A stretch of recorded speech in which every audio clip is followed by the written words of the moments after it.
Azərbaycan yaxın 5 il ərzində bərpa olunan mənbələrdən alınan enerji hesabına ölkə daxilində qaza qənaət edəcək.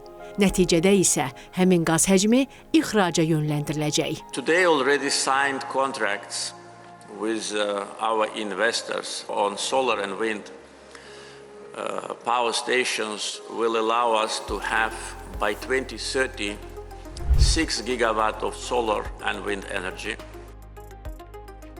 Azərbaycanın yaşıl enerji istehsalına ən böyük töhfəni isə Xəzər dənizi verəcək. Yəni dənizdə külək layihələri intensiv şəkildə dövrəyə girməlidir. Qeyd olunan həcmlərin istehsalına öz töhfələrini verməlidir. 6,5 gigavat həcmində alternativ enerji istehsalı təxminən nə qədər qaza qənaət etməyə imkan verəcək? Söhbət burada bir neçə milyard kubmetr qazdan gedə bilər. Yəni buradakı balaca rəqəmlər deyil, kifayət qədər böyük rəqəmlərdir.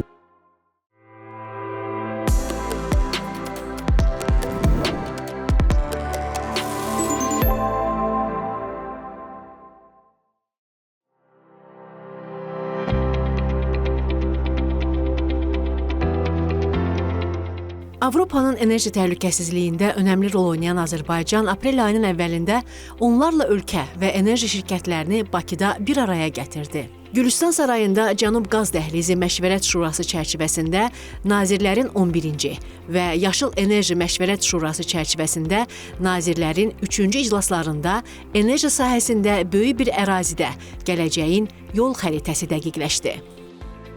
Bu mötəbər tədbirdə Yaşıl Enerji Məşvərət Şurasının 3-cü toplantısının reallaşması da təsadüfi deyildi.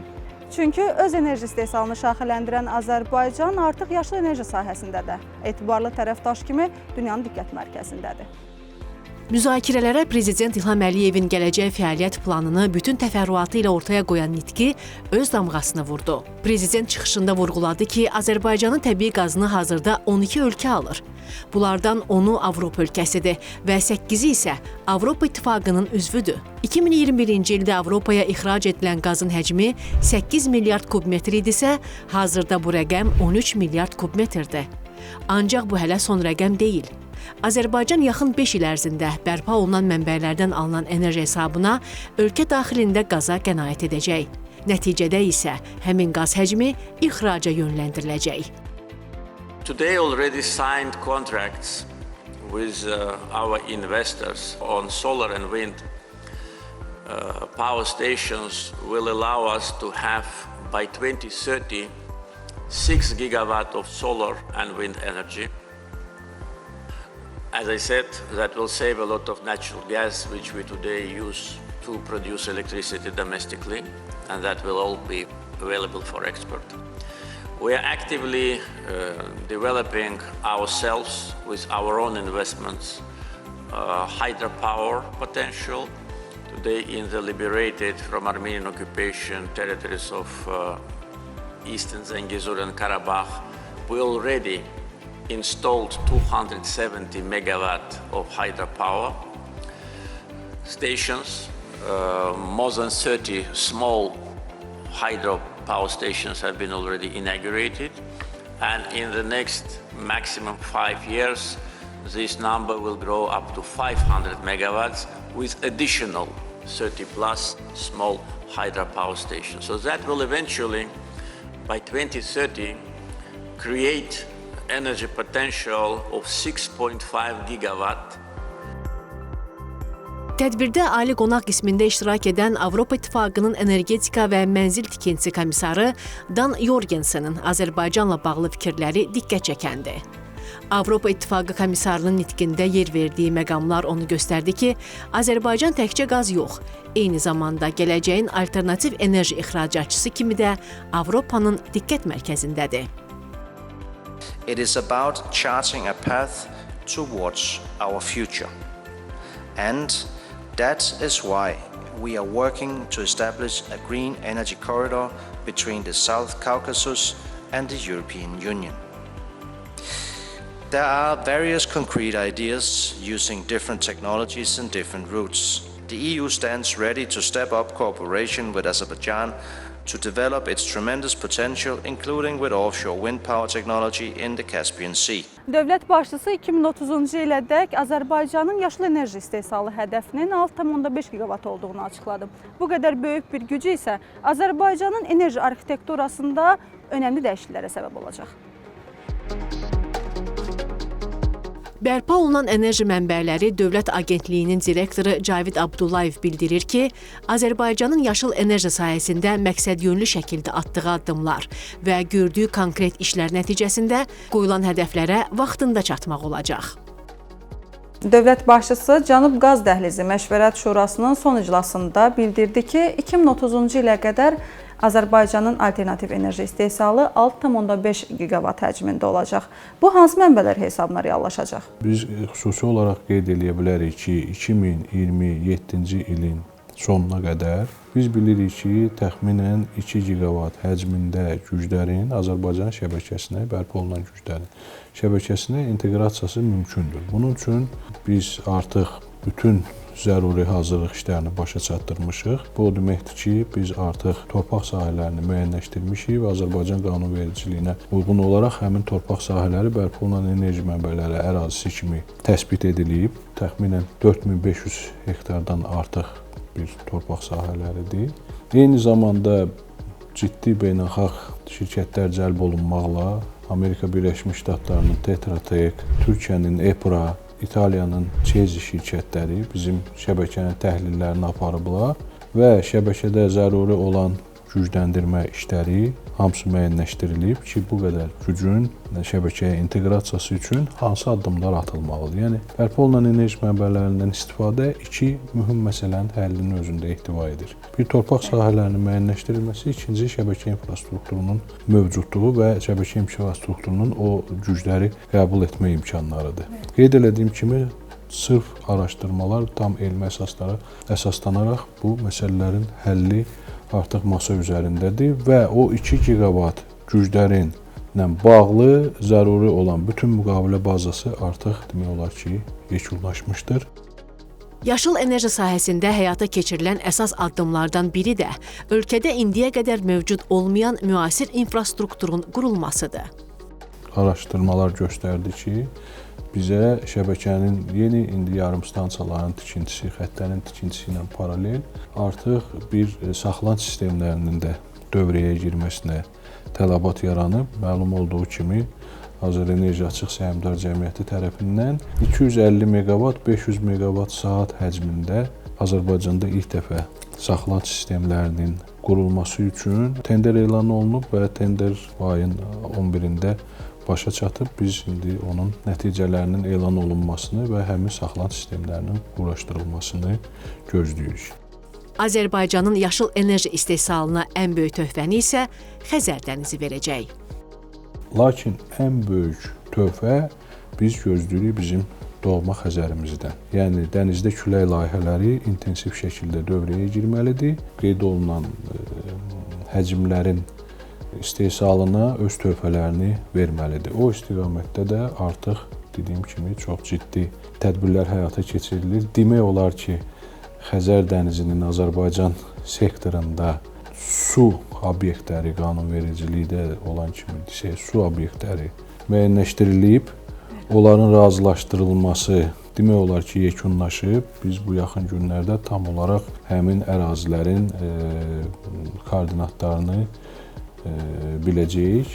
Eyni zamanda intensiv şəkildə geniş coğrafiyadan olan şirkətlərlə bu istiqamətdə danışıqlar başlanıb və mən xüsusi olaraq qeyd etmək istəyirəm ki, bizim dənizdə külək potensialımız bilirsiniz ki, Dünya Bankının təhlilləri əsasında 157 giqavata qədər qiymətləndirilib. Onların dayaz-sulu hissədə olan potensialı 35 giqavat qiymətləndirilib və həqiqətən də investorların bura olan marağı bu potensialın kifayət qədər böyük olmasına dəlalət edən bir məsələdir. 2030-cu ildə 6,5 giqavat yaşıl enerji istehsalına sahib olacaq Azərbaycan, bunun sayəsində qaz ixracını böyük həcmdə artırmaq imkanı qazanacaq. 6,5 giqavat həcmində alternativ enerji istehsalı təxminən nə qədər qaza qənaət etməyə imkan verəcək? Söhbət burada bir neçə milyard kubmetr qazdan gedə bilər. Yəni buradakı balaca rəqəmlər deyil, kifayət qədər böyük rəqəmlərdir və o qaz sonradan xaricə ixrac oluna bilər. Bilirsiniz ki, qaza tələbat böyükdür və o Cənub qaz dəhlizindəki müzakirələr də, aparılan danışıqlar da bir çox məsələləri aydınlıq gətirməyə yəqin ki, kömək eləyəcək. Xəzərdən Qara dənizə uzanan yaşıl enerji koridorunun reallaşması üçün tərəflər, yəni Azərbaycan, Gürcüstan, Macarıstan və Rumıniya önəmli bir mərhələni artıq geridə qoyublar.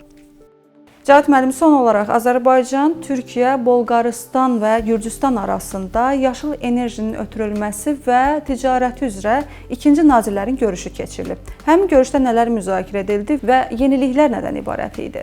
İnterkonnektorların sayı artdıqca investorlara təklif oluna biləcək ixrac marşrutlarının həcmi və istiqamətləri, onların son nəticədə həmin Azərbaycanın yaşıl enerjisini istehlak eləyəcək, biz ona off-takerlər deyirik, onların tapılmasına geniş imkanlar yaratmış olacaq. Və ona görə də bu yeni interkonnektorun artıq onunla bağlı bilirsiniz ki, sənəddə imzalandı, 4 tərəfli. Onun formalaşması Azərbaycanın yaşıl enerji ixracına xüsusi dəstək verən hadisə kimi dəyərləndirilməlidir və son nəticədə qeyd elədiyiniz bir qədər yuxarıda o böyük həcmlərin bu interkonnektorlarla vasitəsilə Avropaya nəqlində xüsusi rolu və yeri və dəstəyi olacaq bir layihə kimi nəzərdən keçirilə bilər. Xəzər dənizi, Qara dəniz, Avropa interkonnektorunun ilkin təhlillərini yekunlaşdırmaq üzrədir. Eyni zamanda Cənub qaz dəhlizində Asiya İnkişaf Bankı və Asiya İnfrastruktur İnvestisiya Bankının müqavilə bağlandı bu üç ölkə arasında ki, onlar həmin o digər interkonnektorun maliyyələşməsi ilə bağlı zəruri vəsaitləri təqdim edəcəklər və məsləhətçi şirkətin seçimi üçün artıq bu günlərdə belə deyək, texniki tapşırığın yekunlaşdırılması başa çatacaq. Eyni zamanda buna paralel olaraq Naxçıvandan Türkiyə istiqamətində ixrac marşrutlarının dünyanın ciddi şirkətlərindən biri tərəfindən təhlili demək olar ki, yekun fazaya daxil olunub, indi yekun hesabatın üzərində son dəqiqləşdirmələr davam edir. Bu baxımdan daha bir interkonnektorun formalaşması qeyd elədiyim kimi bu prosesə xüsusi töhfə verəcək.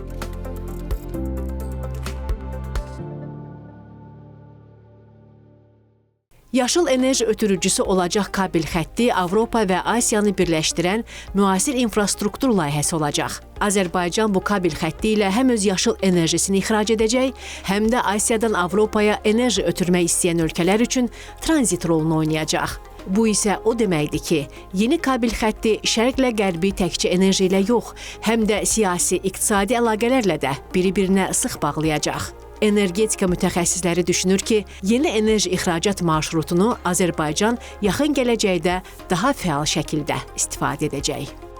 Xəzər dənizi, Qara dəniz və Avropa yaşıl enerji dəhlizinin yaradılmasının Azərbaycan üçün əhəmiyyəti nə olacaq? Bildiyimiz kimi Qazaxıstan, Özbəkistan və digər Orta Asiya ölkələri də deməli bərpa olunan enerji sahəsində böyük layihələr həyata keçirirlər və o da imkan verəcəkdir ki, orada istehsal olunan deməli elektrik enerjisini biz qeyd olunan dəhliz vasitəsilə biz Avropaya ötürək. Azərbaycan, Gürcüstan, Rumıniya və Bolqarıstan deməli ölkələrlə müqavilələrimiz də, hətta ilkin müqavilələr də bağlanılıbdır və bu xətt üzrə deməli Avropaya elektrik enerjisi ötürüləcəkdir. Orada da kabel çəkilişidir, hətta müəyyənləşdirilibdir, layihələr üzrə müəyyən işlər də görülübdür.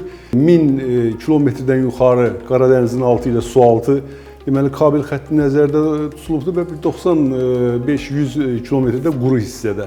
Və dediyimiz xətt üzrə də istehsal olunan enerji Avropaya ixrac olunacaqdır. Hazırda ölkəni enerji ilə tam təmin edən Azərbaycan artıq qalan elektrik enerjisini ixraca yönəldir. Ancaq yaxın 5 ildə bu rəqəm dəfələrlə arta bilər.